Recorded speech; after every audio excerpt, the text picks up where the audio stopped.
Inflation has dealt a crushing blow. If you're waiting for it to change, my goodness, you are in for a world of hurt. You came here for the truth, so let me unveil that for you. I am here to level with you, to bring you the data, and then empower you with the information you need to know to make the best decisions for yourself, for your family. Throughout this video, I'm going to try to give as much information as possible, the things that you have to do to make your circumstances better. I'm going to get into it right away. No time to waste. The first thing I wanted to look at was this. UK inflation has fallen more than forecast to 3.4%. That's the lowest since 2021. That's good news, right? Okay, we have this. Canada's inflation rate slows more than expected, raising the odds that the Bank of Canada will cut rates in June. Good stuff, right? What about this first time the grocery inflation was lower than overall inflation since 2021? Interesting. I mean, we've got this good stuff. I mean, that means things are getting cheaper, right? I mean, stuff's not expensive anymore, is it? I mean, this is all good news, right? Home prices rose 2.4 times faster than inflation since the 1960s. And you got to start understanding this. If the things we need the most, the food, energy, and shelter, are rising faster than quote unquote inflation, well, then something isn't adding up. And that's where things get real messy. We're using these measurements of inflation that have no bearing in reality. So if you are waiting for some politician, for some rule, for some policy regulation to be put in place to make your life better, you are waiting for the wrong thing. It's not going to happen. They might hand you a little check here and there. They might throw you some crumbs, but it is not going to be the resolution to the fundamental problem. We have a devaluation of the currency, and you have to be the one to foot the bill. That's the way it works. Every time they print, they screw you over. I got more. Okay? And there are things you could do, by the way. But look at this. Discount retailer plans closures. This is talking about Dollar Tree. And throughout 2019, I was talking about how the dollar stores were the only store basically that was opening locations. And you had, a lot of store closures during that time. There are different dollar stores and all that kind of stuff, but it looks like some of these dollar stores are starting to close. The non-performers, this is fairly normal, but what I do see with the dollar stores is that there's a cost-conscious buyer. There's no question about it. And we're noticing this, but also here, Olive Garden owner Darden seeing lower income diners spending less. And so that's kind of the trend here. We're seeing issues that are widespread. I mean, I'm seeing problems with debt, people unable to pay back. They're defaulting to some degree. Delinquencies are much higher than they were over the past couple years. And this is like after all of the moratoriums, like all that stuff. Not even factoring that in, we're dealing with more issue because the issues that we have are compounded. The longer this goes on for, the more they compound. But don't worry, because we're near full employment, right? Yeah, inflation's down.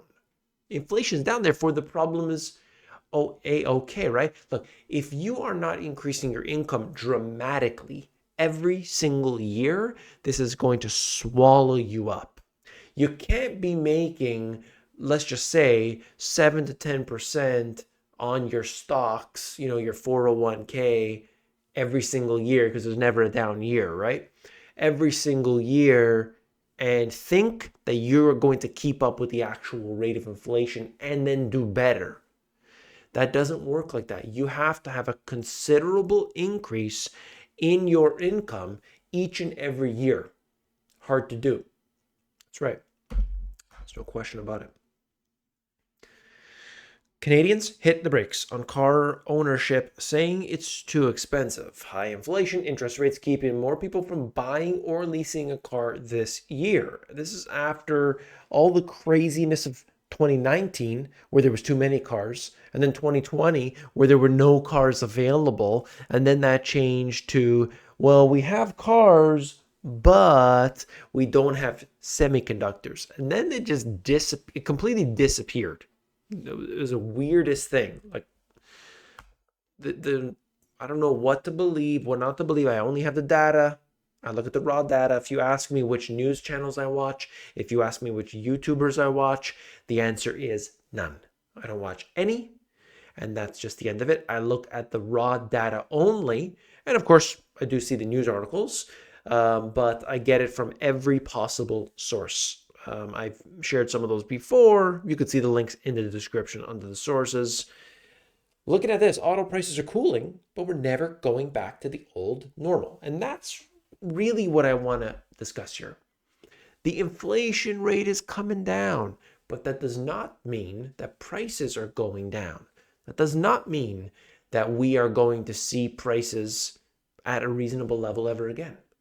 They will just go up, and it works like, you see a huge spike, and then maybe it kind of can plateau there for a while, and then we see a huge spike, and then it plateaus there. That's the way things work. And they're trying to, in general, we're seeing this in the services, we're seeing this also in goods, stuff, right? The prices, they are kind of hitting a ceiling in many cases. How much can we squeeze out of these customers? They're doing that.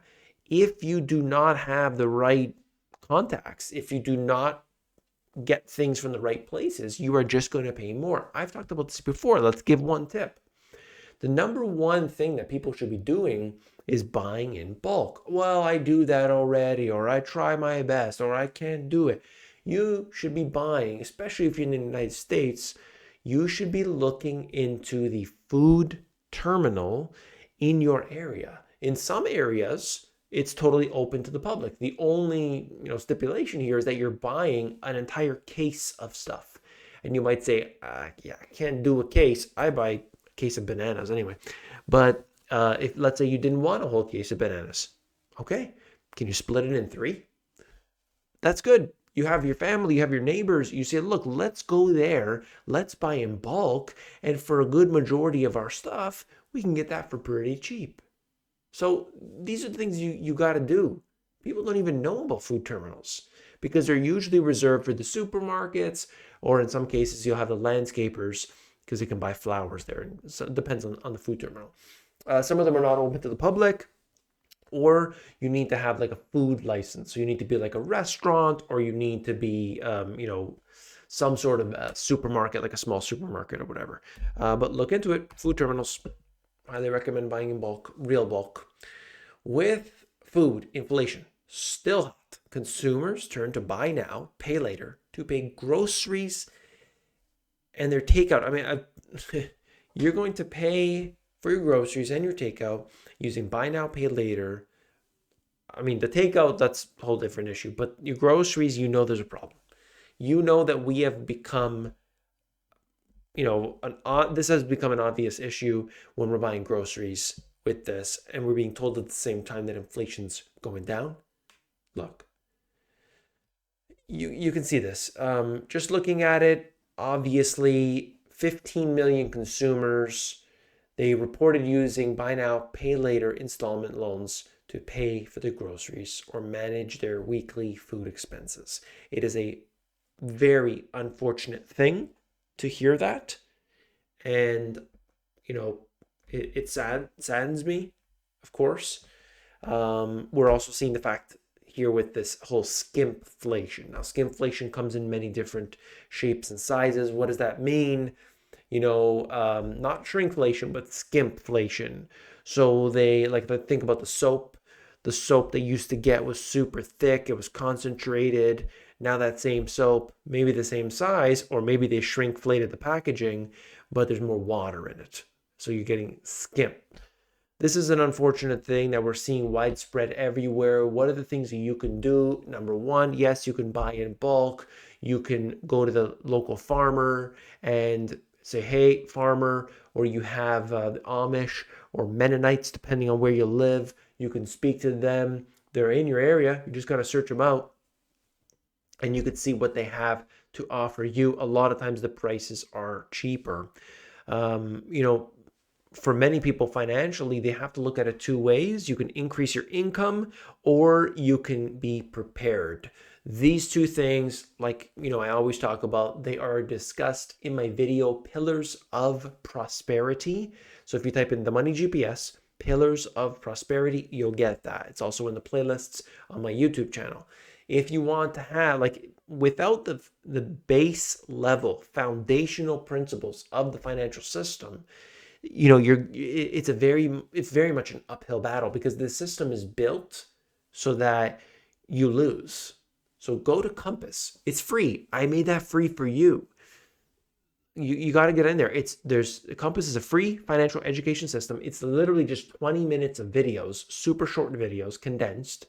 And it's at themoneygps.com. Click on the button that says Compass, and you get taken through, and it's super easy and everybody can win as a result of it. No other YouTuber does these kind of things. They use that as the lead generator into their other things. There's no email marketing, there's no paywall. No other guy does this. I brought this to you, and I hope that we'll hear from you as a result. Not just go and do it and never hear from you. Let me know what you think. If you appreciated this information, hit that thumbs up button. And as always, I'll see you tomorrow. Take care.